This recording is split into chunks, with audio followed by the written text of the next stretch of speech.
penifo ta ka asem bi se awo ene wijam ampa awo ne wiyam ampa na sen eye abatu bi ye pe nipa obesi Ghana maisu esi yeso ahwe yeso se president a ohu se ye komu bu obetamasi su ye ye obebu omani yi na ohwe baabu mu cross ye kura ame ayi ahenie ne ye ne saa kuro no esipi edija entina ye pe omampani na omo edi mo akotin ye papa Kennedy AGYAPONG onu ho asem na mbeken esansa awo ye enti nia ye papa Kennedy AGYAPONG na mu ane batoto mu toba akon epi abonte no se ne papa deserve ne papa yekukudrofo pa so hwe bra ne papa bre pa o hwe wa ye taxi driver wa broche kakra wa ba broche betwitwi nchansi mu kakra o hwe ne marketing ne companies akesi ane papa ye awa bi nduma wa employee nkofo be 7,000 na nkofo nyina enam ne papa so obia sakona no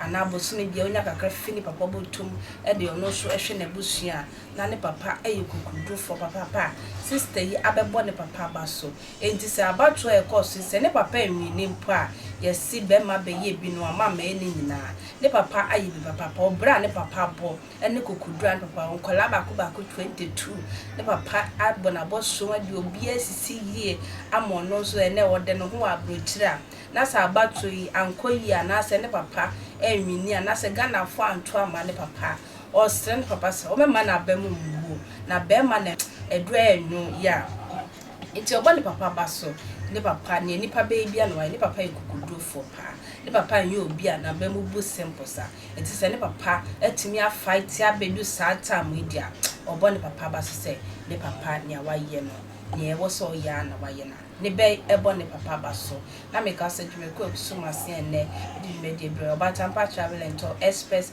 consultancy for na so mase e di dwume di bre opese otu kwanya stress bi en mam so fra obatampa na omiomo endi enkomo e fa wa kontu sem yentie eye Honorable Kennedy AGYAPONG ne baba no ne a owode maye. As some of you may already know, I have 21 siblings, right? And this past weekend, our dad was running for president of Ghana. This past weekend, as in yesterday. Yesterday were the primaries for his party, right? And while he didn't win, he did much better than some people would have expected him to, right?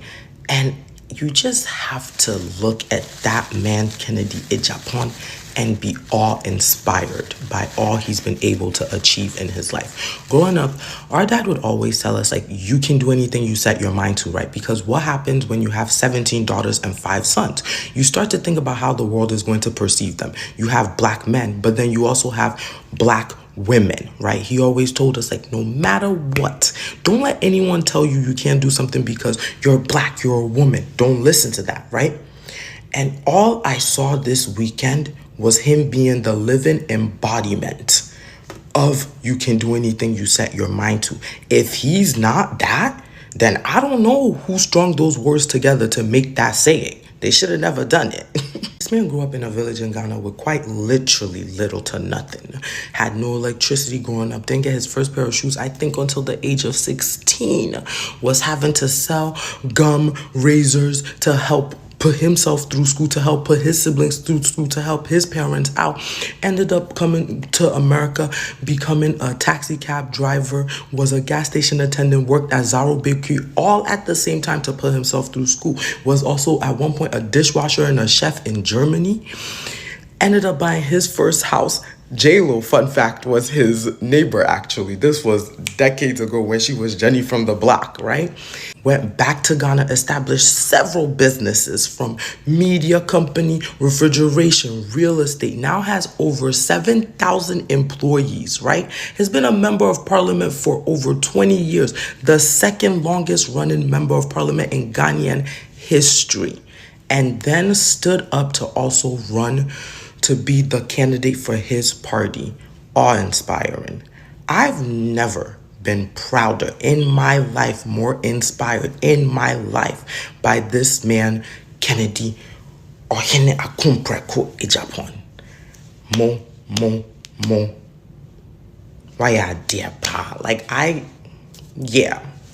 Abusuafo mesremo bibia ne nsabeka video yi bibia mpacho bomodin na hye kosise Honorable Kennedy akompreko ohene Japan ensa ebeka na naso ente se omai Ghana esu efre no yesre ni bebre emra so se obema ni wura fi bibia waye sacrifice bia waye wo NPP hu bia obema ni wura fi na sania owo odo ene tsima ema Ghana man no watsi ne ho na osuro etai nachi asasi etai nachi ena eye egwanankasa eye presidential seat no tumi a etimu no etai nachi emoja ye nanamu ehie gu Ghana man mu epreji Ghana to ho no etai nachi yesra no oye odwan enti onfi apatakumu